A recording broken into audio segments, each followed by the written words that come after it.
All right, welcome to the Young Turks. Got a whole great week ahead for you guys here. Also a great show today. We do have Wienergate.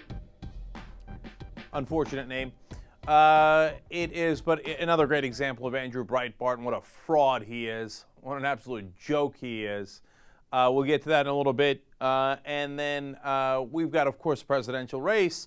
I think the abuses of our civil liberties by the Obama administration is probably the top story of the day. We will get to that in the second segment. You don't want to miss that because it's not just the Patriot Act. There are two new things that are, apparently three new things that are beyond outrageous. I'm glad we voted for change. That's coming up in the second segment. And then it's a lot of freaking great things. Let's just get started, okay? There's also some unbelievable Republican clips as always. First, we have a vote. We have a vote on the House for the debt limit. This is exactly why people take politics to be a joke. The Republicans introduced a piece of legislation saying that we should lift the debt limit without any restrictions whatsoever, and that it should not be tied to any decreases in the budget. Now, wait a minute. I thought the Republicans were against that. So why did they introduce that? Because they want to turn around and have the Democrats vote for it and go, ha ha, see, we got you. So the guy who makes the main argument against the bill, Dave Camp, is a Republican head of the Ways and Means Committee, is the guy who introduced the legislation, who wrote the legislation. Okay, look, do the Democrats do this from time to time? Absolutely, okay? And this is called posturing, right? This is the dog and pony show. And at the same time, Republicans went out to Wall Street before this vote. This is a fact. Went out to Wall Street and said to them, whatever you do, don't mistake this for a real vote. We're just playing, okay? Of course we're going to raise the debt ceiling. You told us to. We worked for you. So Tim Geithner even mocked them.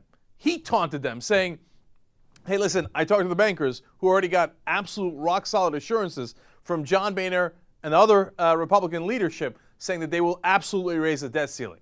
So all of it is a joke. And, you know, some Democrats, 97 of the Democrats, voted for the clean resolution because they said, look, we raised the debt ceiling under Republican presidents. In fact, we did it 7 times under Bush. All the Republicans voted in favor of it. There was never an attachment of, okay, we got to cut spending, etc. Should we cut spending? Yes. Is that something else? Yes. It has nothing to do with our creditworthiness because this is us telling the rest of the world we might not pay our bills. Okay. Now you can agree or disagree as to whether that's a financial emergency that Geithner makes it out to be, etc. And that's a fair argument, right? But it doesn't necessarily have anything to do with a current budget, right? That's a different vote, and the Republicans have always considered it different until President Obama came in. And they're like, whoa, whoa, whoa, whoa, whoa, whoa, no, we're going to hold it hostage. But you know, I'm actually not mad at the Republicans because this is the usual stuff that they do. Everybody knows. If you don't know this by now, you're not following politics. Are the Republicans disingenuous? Of course. Do they actually work for the bankers? Of course. Are they going to raise the debt ceiling? Of course, right? And do they want spending cuts, but they don't want to touch taxes? Of course. We know all this stuff, right? But the Democrats, most of them actually voted with the Republicans because they say, oh, no, I'm not going to get caught on that trap. No. I'm going to go ahead and say that, you know, we need to attach real spending cuts to this. But that is the Republican position. Why do you adopt it? Because they're so scared. They're so scared. And it's not just that they're scared. What I'm worried about is that they're complicit.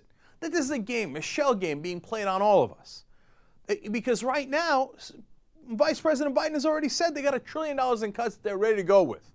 Let alone, they say maybe another $3 trillion taken out of the budget. How they're going to do that is unclear, right? But of the $1 trillion we already know that they have an agreement on based on what Biden and the Republicans have said, none of it comes from the revenue side. None of it. It's all spending cuts.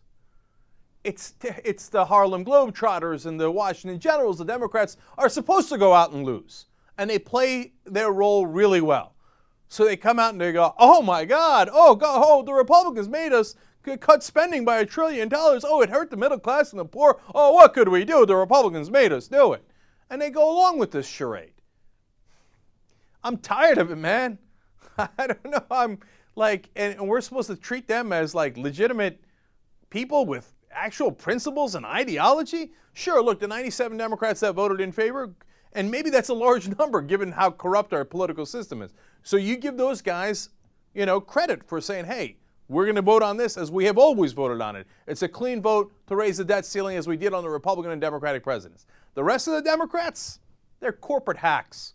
And they play these same games that the Republicans do. And what's more pathetic about them is that their role is the guys who are supposed to go out and get their ass kicked. And it's just kind of sad.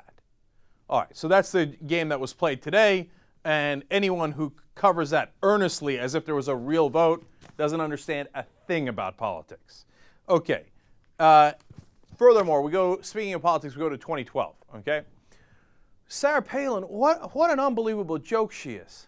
She puts together this huge bus. It's big letters, one nation, it says. And it's got the Constitution on it. It's got part of the Pledge of Allegiance on it. She's eventually going to New Hampshire and Iowa, et cetera, with the bus. So she's going to release movies there. She is visiting all of the different, historic sites, Mount Vernon, and she went to see the Liberty Bell in Philadelphia, et cetera, et cetera. When they asked her about it, are you running? Is this part of a campaign? She said, oh, no. It has nothing to do with a campaign. They're like, all right, then are you seeking publicity or attention here? Oh, she's like, oh, I'm not seeking publicity. Then why do you have the giant bus with the frickin' One Nation on it, right? And the Constitution on it? How is this not seeking publicity, right? And she says, no, it's a normal family vacation. Oh, give me a break. Who goes on a family vacation with a Constitution-wrapped bus? I mean, your family ain't that big. Okay, what a joke this is. But it gets to be a bigger joke. She hints at going to certain places. The press freaks out. And they're like, oh my God, is she going to be at Gettysburg? Some of her followers freak out, and they start showing up at places, right? And then she doesn't go and goes, ha ha, got you, lamestream media. Yeah, but some of your followers went there. They took out their whole day to meet you. And she's like, ha ha. Okay, all right, great, fantastic. You got everybody, right? But today it took an extra absurd twist. She is having dinner with Donald Trump. She went to Trump Tower first. Maybe she mistook it for, one of the of our, nation's important historical places. You're like, oh, went to Mount Vernon. They went saw Liberty Bell and then Trump Tower. All right, so she's going to pretend. Here's my favorite part, because we just got a picture of it, and this is breaking news, okay? She's going to pretend that she's going to a regular pizza shop in New York with Donald Trump. Nothing fancy, because she's a person that comes from America. She's a mountain grizzly straight out of Alaska. She's going to go and eat pizza like regular folks, and that's her family, and that's Trump. You know where that is? By the way, TYT is everywhere. We just got that picture sent in to us. I don't think I'm allowed to tell you who the source is. But anyway, it's fun that we got that in. It's right by 30 Rock. I walk past it every single day when I'm in New York and I'm doing the MSNBC shows. And I saw Trump there before, not eating pizza regularly, filming The Apprentice.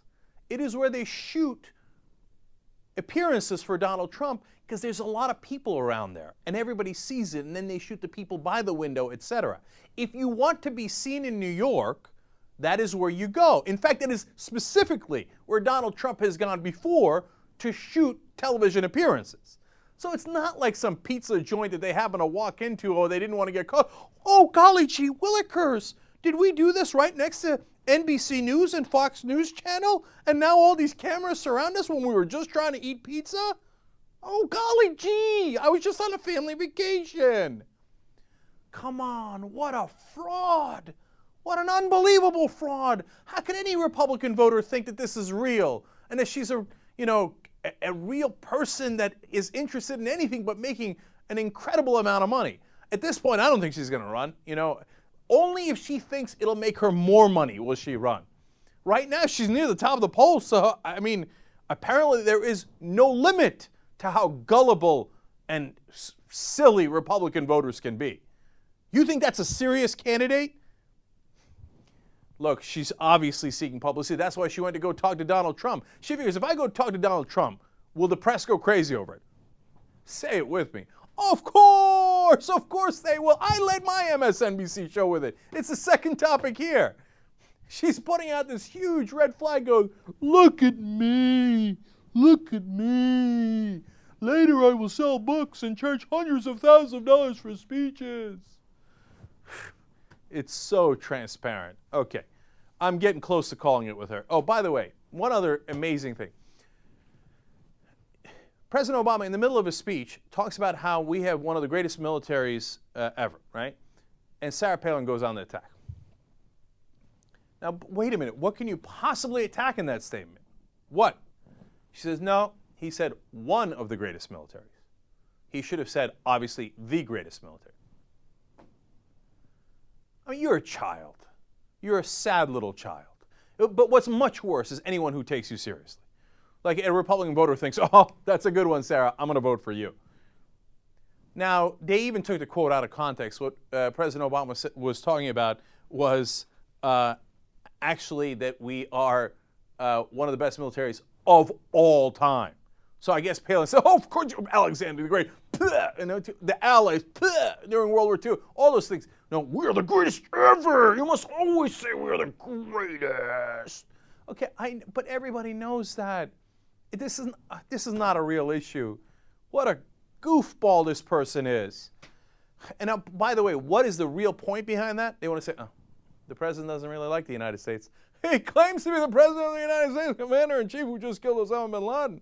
But the reality is the president thinks our military is not that great. Really? Then why did he send in Navy SEAL Team 6 to go get bin Laden in what everybody thought was a fairly risky operation if he didn't have all the confidence in the world in our military?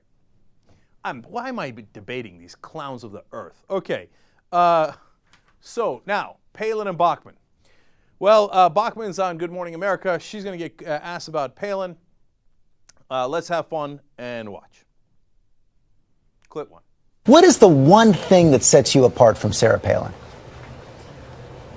Well, again, I compare myself to Barack Obama, not to any of the other Republican candidates. First of all, I want to say that I like Sarah Palin a lot. We're friends, and I don't consider her a competitor. I consider her a friend. But my comparison ultimately is to Barack Obama.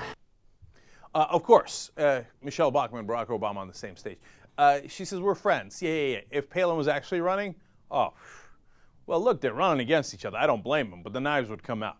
All right, now Bachmann has a much better answer on Paul Ryan's Medicare plan. Watch her squirm, try to get out of this one. She ain't going to be able to do it. Let's have fun. And I'm a little bit confused by your position. You voted for it, but now say that support comes with an asterisk. So would President Bachmann sign the bill that Congressman Bachmann voted for? Well, I certainly did support the bill that Paul Ryan put forward. The asterisk is dealing with this. Paul Ryan is exactly right. We have to make Medicare solvent. Right now, we know it's going into insolvency. The asterisk is that people don't recognize that this is about people who are 55 and under. I don't want a 78-year-old woman to think that Medicare is going to be pulled out from under her, because it won't. It's the 55 and under plan, and so the reforms in Medicare will affect people 55 oh, okay, but that is Congressman Ryan's plan. So you would sign, if you were president, you would sign the congressman's plan into law? Well, the other portion that I think is very important is that in the middle of dealing with all insurance and numbers, we can't forget humanity. And what I would want to focus on, George, are cures. I understand that, but does that mean that you would sign the bill or not? Well, I think some version of this bill, because Paul is right. We have to sustain Medicare. We can't let it just go away for senior citizens. So are you going to sign it or you're not going to sign it? The thing is, some version of it I kind of like the plan. On the other hand, I don't really want to say I like it because I might get my ass handed to me by the American people. Can I just kind of be squishy in the middle there? Sometimes I go, are you going to sign the damn thing or you're not going to sign the damn thing? Are you in favor or against the thing, right? And she already voted for it. So she can squirm all she likes. Everybody knows that if she had an ability to, she would kill Medicare in a second and go, what? I privatized it. Why, I gave you a voucher, kind of. Does it keep up with the cost of health care? No. Does it cover all your health care to begin with? Absolutely not. Does it have any guaranteed benefits? Of course not. But who cares? I privatized it and my donors loved it. Speaking of donors, all right, here comes FreedomWorks. They're on the counterattack to support the Ryan Medicare plan. they're holding meetings with congressional staffers. They're holding meetings later in June with people who are going to go do grassroots work across the country, who are going to start yelling at those August town halls. They're doing a counterattack. It's coming, okay? Now, let me give you a preview of what's to come. First of all, they're going to double down and say, are you kidding me? We're the ones saving Medicare. I love these guys. They've been trying to kill Medicare for nearly 50 years now. The ads go back to Ronald Reagan in 1961 when he was a private citizen, okay? They go through Gingrich. They've been trying to kill the program even before it got started, okay? And so now Freedom Works goes around, and their Tea Party group, guess who they're funded by? $12 million by the Koch brothers. Of course! And they're saying, oh, no, we want to save Medicare. Oh, the Democrats don't have a plan. They're not going to save Medicare, okay? So it's bankrupt, broke, broke. So you have to sign on to our plan that gives you a tiny little voucher that doesn't cover 68% of your costs. You're going to have to cover 68% of your costs, but who cares? It's broke. You'd have zero if you go with a Democratic plan. What a lie. And they know it's a lie. Here's one of the tricks that they're going to do. And you will see this coming up through the rest of the summer, okay? Because they've been taught by the Koch brothers to do this. And now you watch. They will do this, okay? Because the Republicans are robots. They follow orders from whoever gives them money, okay? You will see Republican congressmen holding up a blank piece of paper saying, oh, this is the Democratic plan. Because the Democrats don't have a plan to save Medicare, okay? We already got their notes. They always follow their notes. You will see Republicans doing that time after time, pretending that they're on the side of Medicare, when in fact their program would kill Medicare as we know it. You would get no guaranteed benefits. And the reason they keep mentioning the over and under 55, and which is another point that they are going to re-emphasize over and over again, is because they're telling people above 55, we know this program sucks and it would destroy your Medicare, but don't worry, it doesn't apply to you. No, we're only going to destroy Medicare for people under 55. Now, wait a minute. If this program is better for Medicare, if it's so great and it saves Medicare, wouldn't you want it to apply to people above the age of 55? Why are you so insistent on pointing out, as Michelle Bachmann just did, oh, no, it doesn't apply to people over 55? That's because you know it kills Medicare. And you don't want senior citizens voting based on that. So here comes the counterattack. The Republicans are going to double down and give them credit, man. If the Democrats saw numbers like this, 70% disapproval and higher, oh, they'd run so quick and so far, they'd be panting right now. They'd be miles, states away. They'd run 3 marathons running away from the issue. Like Democrats run away from issues where they have the 60% lead. Democrats are in a hole where they get 20 to 30% approval rating on a disastrous plan. They're like, time to double down. Why? It's not because they're brave. It's because they don't give a damn about you. They're like American people, democracy, voters. Who cares, man? The guy who signs my paychecks, David and Charles Koch, told me to double down. I'm going to double down. And the Democrats being weak as they usually are, I don't know. Maybe I'll win. Maybe I'll press until some people start going, I don't know. I saw a blank piece of paper. I hear the Democrats don't have a plan. I hear Medicare is bankrupt. I hear I have to vote for the Republicans to destroy the plan. Is it possible? It's definitely possible, man.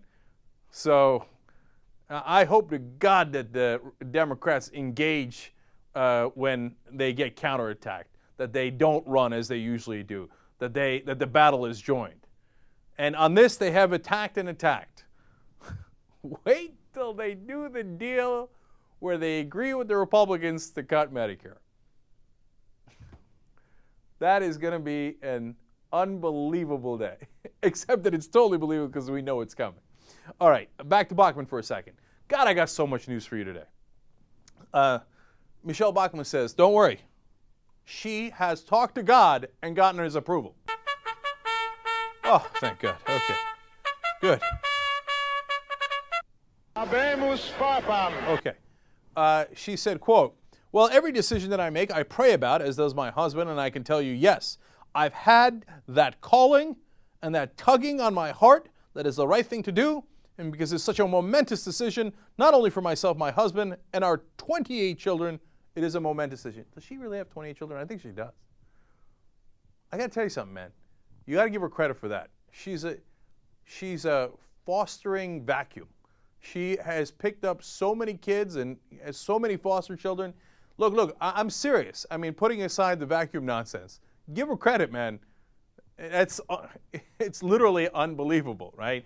So that's to some degree living by her words. So fair is fair, okay? Now, having said that, on whether God actually talks to her and gave her this calling, you've heard me say it a million times. I hope God has not made that curious decision where he tells Michelle Bachmann, yeah, I'm going to need you. Go ahead. Go forward. Okay. But look, that's just the way some religious folks communicate. So don't make that much of a big deal out of it. I'm just amused because I'm a bad man. All right. Finally, Mitt Romney. So since Sarah Palin is getting all the headlines, Mitt Romney's trying to stay relevant, right? First of all, there was a devastating Boston Globe article written about him and how he convinced Ted Kennedy, among others, to sign up for the individual mandate. The individual mandate, he now says, is terrible and disastrous for President Obama to do on a nationwide scale. He says, in Massachusetts, it's the greatest thing you've ever seen. Outside of Massachusetts, it's despicable. No, if you're thinking, how does that make sense to anybody? Don't worry, it doesn't. It doesn't even make sense to Republicans. That's why some of the Republicans are so dead set against Mitt Romney, right? But meanwhile, Sarah Palin is doing her bus tour and sucking up all the energy, so Mitt Romney's trying to stay relevant. He's got two ways of doing this. First of all, he's going to attack the president. When a reporter asked him to give a grade on the presidency of President Obama, he said, he's failed. A reporter asked, an F? Romney says, absolutely. F. Failed. Oh, you are so strong, man. You're so Republican and conservative. That'll do it. Any subtlety at all, like, hey, maybe he should get a D+ because he killed bin Laden? Anything? No. F on every issue. All right, great, fantastic, I know. Okay, so the point number two is he goes and talks about how he watches TV shows, like Twilight. Is it possible that Mitt Romney saw like 5 minutes of Twilight as one of his kids was watching it? Sure, I guess it's possible. Does he sit there and watch Twilight? I doubt it, but okay. But he's trying to be hip, you know? And he says, oh, American Idol, of course. Why does he pick American Idol? Because it's the most popular show. Of course, that's what Mitt Romney's going to pick. You think he was going to pick an obscure show? Okay. No, he's like, oh, I hear Twilight's really popular with the kids. An American Idol, everybody watches that. Well, I'll pick those two. But my favorite was a third. He says he watches South Park. Really? You saw the episode on Mormons? Remember, Mitt Romney's a Mormon. You watch South Park. Guys, he is the greasiest politician I have ever seen in my life, man. Who believes that this guy like regularly watches South Park and enjoys it? If he did, all right, give him all the credit in the world. You know what? If I was a reporter, I'd be like, oh, that's cool. Name me two characters. It's cool. I mean, you watch it, right? So, I mean, come on. Like, so help me out. Two characters on South Park. Okay. All right. And finally, one last thing on the Republican contenders. The Associated Press has caught on. I was amused over the weekend. They ran an article saying, hey, you know what? These guys are kind of leaning towards the right, aren't they? Huh. You think? All right. Look at that. Eventually, it'll get through. They're like, it turns out these guys who were like for cap and trade and their individual mandate, like Pawlenty and Huntsman and Romney, all of a sudden they're all against cap and trade, and they're flip-flopping on these positions. And look, I'm being a jerk about it, but I'm glad they wrote the article. I'm glad they figured that out, and I'm glad more people got to see it. If the AP writes something, it goes to so many different papers. So that's why it's so important, and glad to see that they actually at least pointed that out. Okay, dude, I got so much more. Come right back.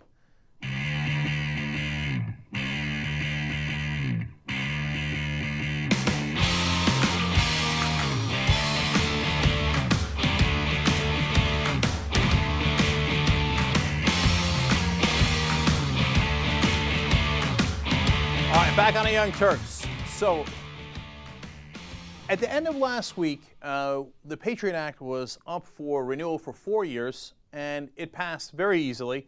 A lot of Democrats voted for it. I know during the Bush years, the Patriot Act was unacceptable to a lot of Democrats. All of a sudden, under a Democratic president, it was incredibly acceptable. In fact, here's a Democrat from 2008. I believe this guy's name is Barack Obama. Here's what he said. There is no reason we cannot fight terrorism while maintaining our civil liberties. As president, Barack Obama would revisit the Patriot Act to ensure that there is real and robust oversight of tools like national security letters, sneak and peek searches, and the use of material witness provision. That was in a position paper that he put out in 2008, his campaign did. Was there a serious look at national security letters, sneak and peek searches, etc.? Nope. No revisions. Exactly the same. That same administration, at the time it was a campaign, now it's an administration, put out this quote at the end of last week. Senior administration official, quote, failure to pass this legislation with sufficient time for the president to sign it before it expires at midnight on Thursday poses a significant risk to the U.S. national security. The bottom line is that if these provisions are allowed to lapse, even temporarily, the nation will be less safe. Sounds just like President George W. Bush. So Democrats, of course, go along with their president, and they sign into law for 4 years the same exact problems that we had before. By the way, what were those problems? There are roving wiretaps. I'll give you 3 of the main ones. Lone wolf investigations and access to business records. Now, what does that mean? What it says is, hey, you know what? I don't need probable cause anymore. I don't need a warrant. There's a national security issue at hand here. So I'm going to target some folks, and we're going to do roving wiretaps of them, right? So if they go to their phone, I'm going to check that. If they go to their cell phone, I'm going to get that. If they go to their phone at work, I'm going to get that. If they email from home or work, I'm going to get that. I'm going to get it all, right? Now, in the past, you would need a specific warrant for a specific phone or computer, etc. Now, I could sign on for a roving wiretap as long as you get a warrant and say, hey, look, we think this guy is dangerous. Here's our evidence why. You show a judge, and judge goes, okay, makes sense. Go collect information on him. That's how the system is supposed to work. Now, you don't need a warrant. Well, the government just decided you were dangerous, so they put a roving wiretap on you and get every single email, phone call you ever made, okay? The business records provision, by the way, the lone wolf provision means, you know what? We don't really have anything connecting him to any other terrorist, but we think he's dangerous. Again, if you had probable cause and you showed just a tiny little bit of evidence saying, hey, this is why we're concerned about that guy, you go get a warrant. It's the easiest thing in the world. The FISA court almost always gives you the warrant, right? But they don't want to do that because they want to wiretap all of us, right? They want to have at least the ability to wiretap all of us. And in fact, based on other previous reporting, they do. It's all sitting in records. The question is, do they go out and access it whenever they want on particular individuals? The guy who created that program at the National Security Agency then retired and apologized to the country and said, I am so sorry. This is not how it was intended. It was not supposed to be used against Americans. And now is the NSA using it against Americans? Absolutely, okay? And then the business records is, well, I'm not satisfied just getting all the information that you have out in the public that I can gather in some way. Now, it's not your phone calls and your emails aren't supposed to be public, but they can grab it, right, by using AT&T and some of the other, telecoms to give them the information. So the business records is they go to your company or they go to your doctor and go, I wrote up a letter. It's called a national security letter. I didn't get a judge for anything on it or anybody to look at it, and I want all of his records. And they have to give them to him. Basically, that means the Fourth Amendment no longer exists. There is no, protection against unreasonable searches and seizures. It's gone. Remember, Barack Obama was a constitutional law professor. What a joke. And what did he do? No protections against any of this. They just repassed the Patriot Act for 4 long years. All right, now if you think that's bad, Ron Wyden, senator from Oregon, says, you don't know the half. There is a provision, apparently, that the federal government is using that keeps what they're really doing with the Patriot Act secret from Congress and the public. Now, Wyden says, wait a minute, I'm a senator. You telling me the executive branch is interpreting this law in a way that we don't even know, and they say they have the right to do it just because they're the executive branch?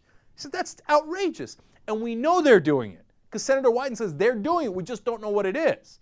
Now, the stuff we already know that's public record is outrageous. So, my God, what is a secret program? And what the hell are they doing with that program? And where did they get authorization from it? They got authorization on the Patriot Act. That was outrageous. I just told you about it. But they don't have authorization for the secret application of the Patriot Act. Look, this isn't a hypothesis. You've got a United States senator saying this. And he's waving red flags going, watch out, watch out. They're using this in a way that's totally unauthorized.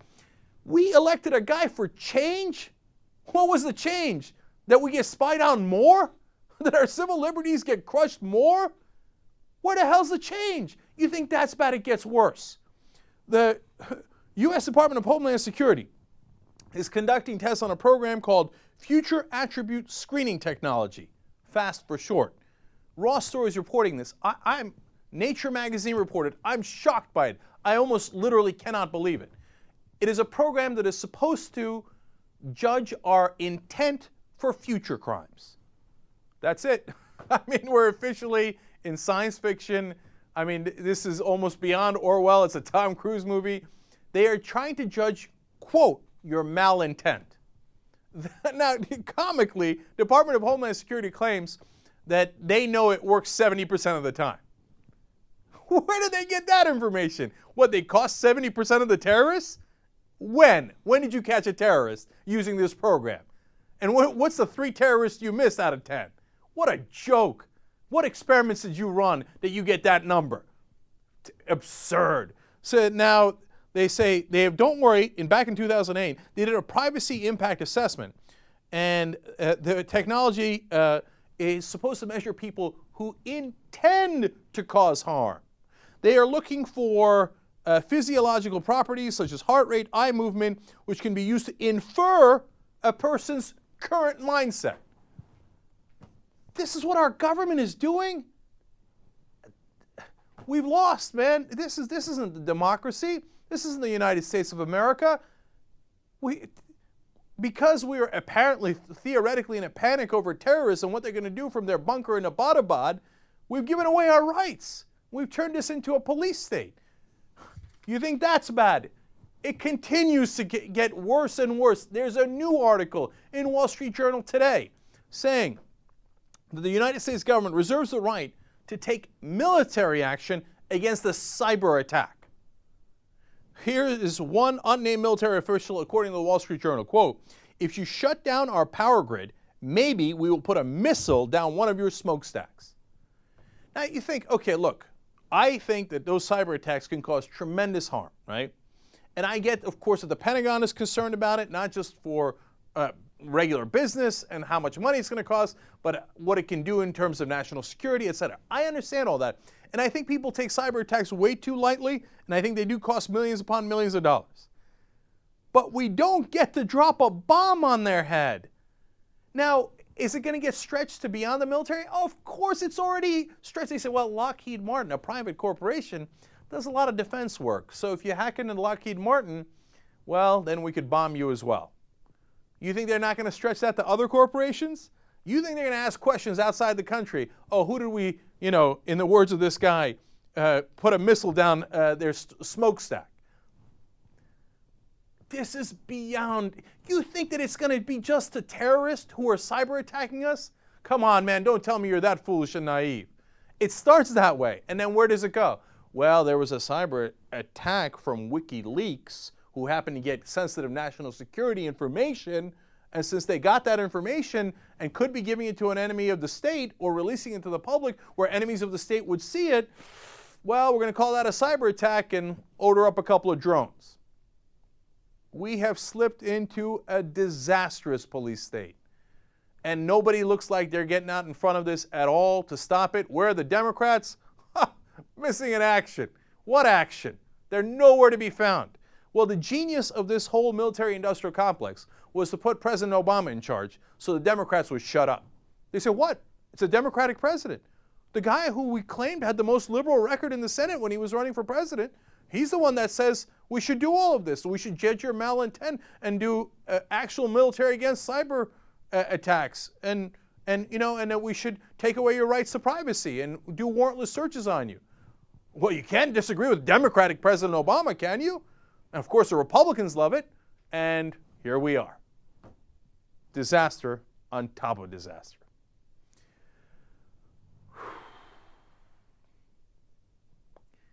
But I know.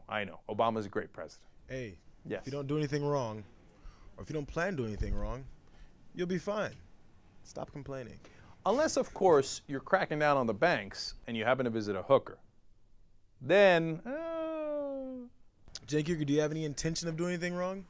Do you have anything to worry yeah, about? you know what? I don't think I do. They can't monitor that, then, can they? No, but well, listen, I don't think I have an intention to do wrong, but one of the things they're judging is like how much you're sweating. I'm in a world of trouble, man. They're like, we were 70% sure that dude sweated too much. So we dropped a bomb on his ass. There goes a bomb up his smokestack. See how he likes them apples.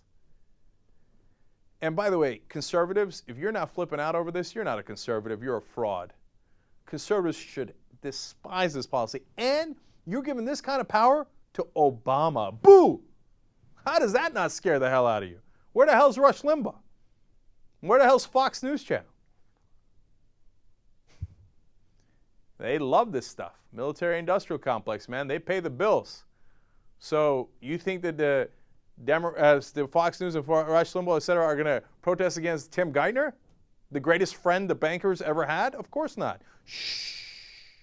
You think they're going to protest against these incredible abuses of our privacy and turning this country into a military state? Shh. Lockheed Martin pays a lot of bills, man, among others.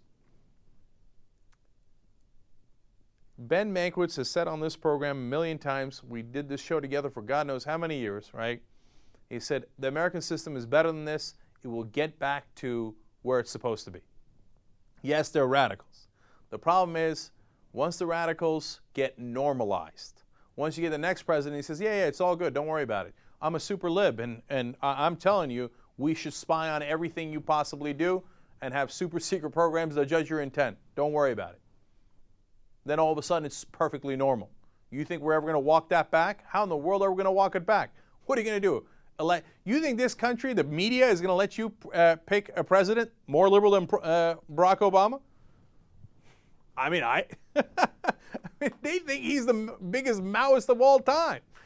And now, if you said to the mainstream media, hey, President Obama is far too conservative, their heads would explode. I know, I've seen it. Literally, I've seen it. I've not literally seen it. All right. I love you guys, so what we're going to do is, when we come back, we're going to have fun. We're going to do Wienergate. Okay? Come back.